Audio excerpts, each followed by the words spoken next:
Bonjour à toutes et à tous les amis, c'est Papy45 et aujourd'hui on se retrouve pour une nouvelle vidéo, c'est l'épisode 63 de notre émission et aujourd'hui on va raconter de nouvelles anecdotes qui s'est déroulée en février 2019. Oui, c'était février 2019, donc à l'annonce de Pokémon Épée et Bouclier. Euh, C'était soit ça, soit au moment du reveal starter, je sais plus si ça a été fait en même temps, mais je crois que si, j'ai un petit doute.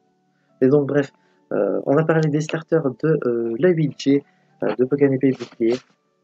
Et à ce moment-là, ça va être un moment. Là, je vais donner l'information, ça va être très net, c'est que je n'avais aucune hype à propos des starters. Je m'explique. Durant l'annonce, c'est bien de Pokémon Épée Bouclier des starters, on avait du coup Wistempo, Flambino et l'Arméléon. Et une fois que je les ai vus, eh bien c'était la première fois que j'ai ressenti ça devant un jeu Pokémon, mais je n'avais aucune hype, slash aucune envie de choisir un des starters.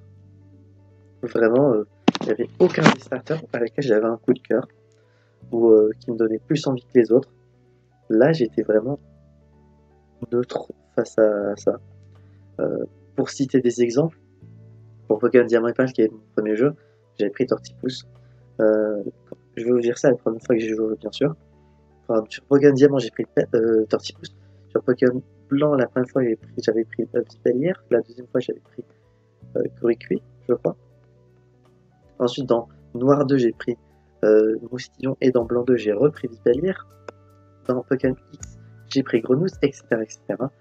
Et donc, épée bouclier, d'habitude, quand on a des reveals de starters ou de Pokémon, je suis hype. Surtout pour les starters, parce que c'est un truc très important à ne pas rater, les starters dans Pokémon. Et là, pour le coup, aucune hype. Wistempo, j'ai aucune vraiment attirance envers les singes. Ça, animalement parlant, ça m'attire pas plus que ça. Les lézards, l'Armélion, en soi les lézards je trouve ça stylé, j'aime bien, mais l'Armélion, le design en lui-même, slash le fait qu'il, enfin son comportement, son caractère qui était présenté, ça ne m'attirait pas plus que ça. Et Flambino, du coup un lapin, à l'époque les lapins et moi, je m'en foutais, c'est sympa mais sans plus. Et le Tifeu, c'est à savoir que c'est majoritairement je prends le starter plante. Ensuite ça devait être le starter feuille et eau doit être avec Alizé. Et donc j'étais étonné que même le starter feu, le lapin, du coup Flambino, ne m'attire pas plus que ça. Et du coup à cette époque-ci, bon, j'avais pas de Switch, j'ai eu ma Switch en 2021, fin 2021, durant la sortie de Depths. Et du coup, c'est à ce moment-là que j'ai commencé à rattraper les jeux Switch. Et quand je jouerai à Pokémon Épée et Bouclier, depuis, là on est en février, on est en mars 2023, genre je en est vite.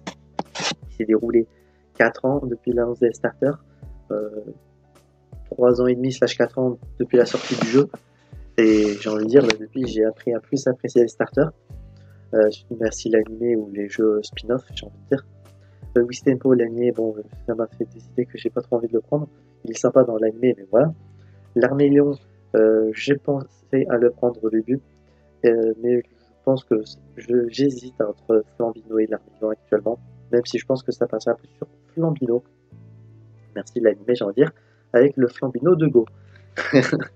Et donc voilà pour cette vidéo anecdote, et j'espère que celle-ci vous aura plu. Si c'est le cas, n'hésitez pas à vous abonner, mettre un petit pouce bleu, activer la cloche, à mettre en commentaire si vous, pour les starters 8G, durant leur annonce ou même actuellement, est-ce que vous avez un préféré, ou durant les annonces, est-ce que vous aviez un coup de cœur, ça va être très intéressant de le savoir. Et d'ici là, on se retrouve donc, j'espère, à la prochaine fois pour de prochaines aventures, c'est Vega5, et je vous dis enjoy.